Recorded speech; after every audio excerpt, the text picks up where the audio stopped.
नमस्कार मित्रांनो, आज पुन्हा एकदा आपण एका मॉलमध्ये जाणार आहोत एक लाईव्ह स्केच करण्यासाठी. मागच्या व्हिडिओमध्ये कोणीतरी कमेंट केली होती की तू फक्त मुलींचं स्केच करतोस का, मुलांचं करत नाही. तर तसं काही नाहीये. मागचे 1-2 व्हिडिओ तुम्ही बघितले असतील तर मुलांचं पण आपण स्केच केलेलं आहे. तो आज स्पेशली आपण एका मुलाचं स्केच करणार आहोत आणि त्याची रिएक्शन पण तुम्हाला बघायला मिळणार आहे. सो बघूया कोणाचा आपण आज स्केच करतोय ते. बाय द वे, या मॉलमध्ये मी अगोदर सुद्धा 2-3 वेळा आलेलो लाईव्ह स्केच करण्यासाठी. ते व्हिडिओ तुम्ही बघितले नसतील तर व्हिडिओ बघू शकता. समोर मला एक मुलगा दिसतो ज्याचा आपण लाईव्ह स्केच करू शकतो. स्केच करायला थोडासा आपल्याला टाइम लागणार आहे, तोपर्यंत तो मुलगा उठून जायला नको, नाही तर आपल्याला परत दुसरा कोणाच तरी स्केच चालू करायला लागेल. होप करूया की अर्धा-पाऊण तास तरी मुलगा तिथेच बसेल. चला, फायनली आपलं स्केच ऑलमोस्ट कंप्लीट होत आलेलं आहे. लकीली तो मुलगा अजूनही तिथेच बसलेला आहे काहीतरी मोबाईल वरती करत. तो चला आपण आता त्यांना स्केच देऊ आणि त्यांची रिएक्शन बघूया.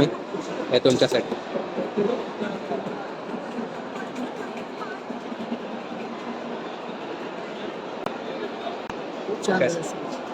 फायनल त्यांना स्केच आपण दिलेलं आहे, त्यांची रिएक्शन बघितली. तसं जास्त मुलं रिॲक्ट करत नाहीत, त्यामुळे इतकी जास्त रिएक्शन त्यांची तुम्हाला दिसली नसेल. आता कोणीतरी मला विचारलं होतं की कोणत्या साईजमध्ये आपण स्केच करतो. तर हे जी साईज तुम्ही बघताय ती F5 साईजमध्ये, आणि आपण छोट्यातल्या छोट्या F5 साईजपासून मोठ्यातल्या मोठ्या A1 साईजपर्यंत स्केच करतो. सो तुम्हाला ऑर्डर वगैरे पण करायचे असतील तर एनी टाइम तुम्ही इन्स्टावरती जाऊन मला मेसेज करू शकता ऑर्डरसाठी. आणि इन्स्टावरती बरेचसे मी स्केचचे व्हिडिओज, फोटोज टाकलेले, तुम्ही एकदा चेक करू शकता. म्हणजे आपण ऍक्टरला वगैरे स्केच देतानाचे पण व्हिडिओज तुम्हाला बघायला मिळतील तिकडे. आणि चॅनलवरती नवीन असेल तर चॅनलला सबस्क्राईब करा, कारण असे बरेचसे लाईव्ह स्केचचे व्हिडिओज तुम्हाला बघायला मिळतील. प्लस सबस्क्रायबरचे सुद्धा आपण फ्री लाईव्ह स्केच करत असतो, तेही तुमचा चान्स मिळू शकतो फ्रीमध्ये जिंकायचा. सो सबस्क्राईब करायला विसरू नका. आणि ही व्हिडिओ आवडली असेल, त्यांची रिएक्शन आवडली असेल, स्केच आवडला असेल, एक लाईक नक्कीच करा व्हिडिओला. चला, आजचा व्हिडिओ इथंच एंड करूया. भेटूया उद्याच्या व्हिडिओमध्ये परत एकदा नवीन एकाचं लाईव्ह स्केच घेऊन.